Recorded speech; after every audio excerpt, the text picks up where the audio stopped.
Welcome back, cabin friends. My name is Rob Kern, and today we're going to start with our Brave Minds super acronym. So our first letter B, again, super acronym. So we're going to be exploring 3 B words today. Those are bilateral stimulation, boundaries, and body doubling. So first, bilateral stimulation. Bilateral stimulation is a strategy that comes to us through EMDR therapy. What it entails is an asymmetrical sensory experience. So typically we're using things like sight or tactile sensations or sounds that are alternating or are different on each side of the body. How this can be helpful with ADHD is that it provides a sensory input, like these 2 different tactile objects that I have, one piece of felt and one piece of plastic mesh. And when I'm holding them in each hand, it's not going to be anything magical by itself, but if I pause, maybe even close my eyes and really notice each object, and I take turns alternating back and forth between noticing how they each feel, alternating between the left and the right, it can help to regulate a worked up nervous system. In fact, even as I'm saying this, I can feel myself slowing down a little bit. So bilateral stimulation, again, can be tactile. If you search online for ADHD bilateral music, there's all kinds of different songs that now are edited so that the volume alternates between the left and right. Headphone would be best, but listening on any kind of system where there are speakers on your left and right and have that alternation, again, can help to regulate a nervous system that is maybe getting worked up or aggravated. Our next B is for boundaries. We could have, honestly, an entire course dedicated to examining boundaries. For today's sake, what I want to draw attention to is one thing in particular with ADHD concerning boundaries. So, what is a boundary? Boundaries are social. They are not meant to control other people, but instead help put limits on what we are going to do or not do.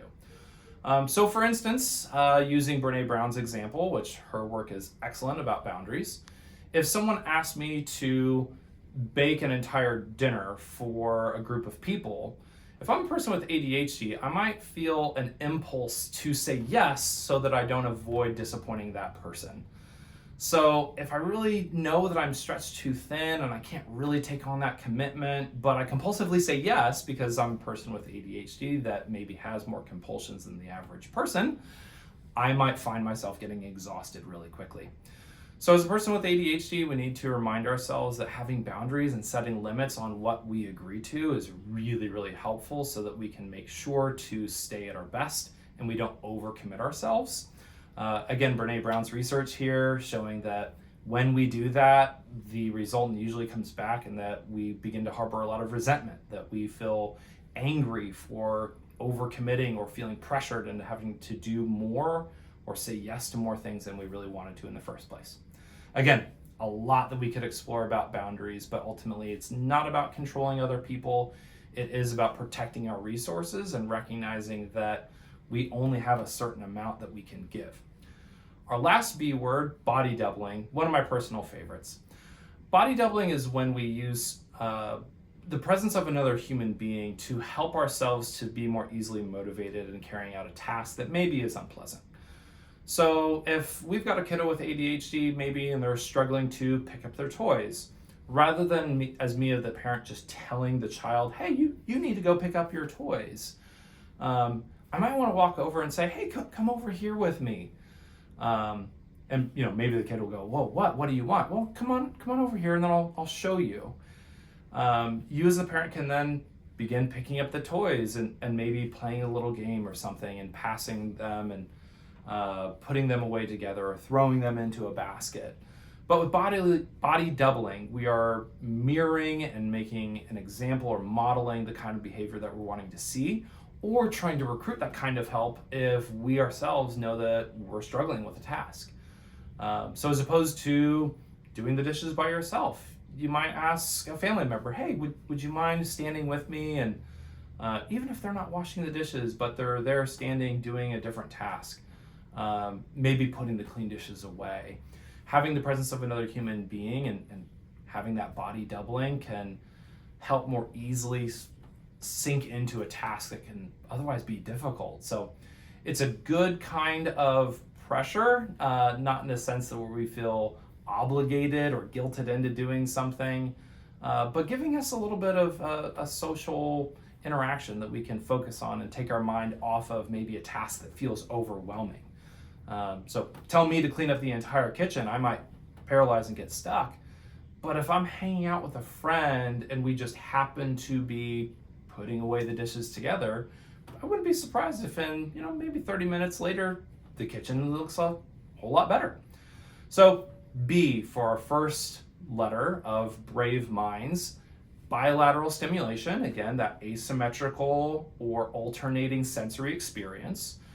Boundaries, about setting limits and making sure that we're not giving too much of ourselves so that we can maintain those good resources. And then body doubling. So having other people around us or coming alongside someone else that maybe is struggling to help them more easily sink into a task that can feel overwhelming.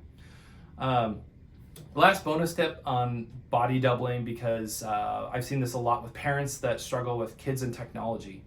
Rather than telling a kid, hey, I need you to be off your technology now, a way to use body doubling might be to sit next to them and watch them for a few seconds. Tell me about what you're playing. And when you're doing that, you're gently drawing their attention away from the hyperfixation of playing their game to now focusing on that conversation with you. And then you might gradually begin to bring them out of just the video game. Hey, in a few minutes, why don't we go over there and go do something else?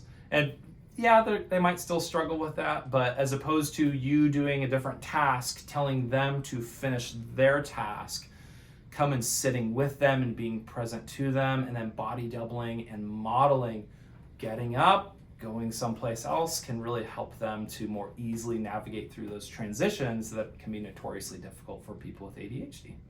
So thank you so much for watching, and join us next time where we will explore the R of Brave Minds.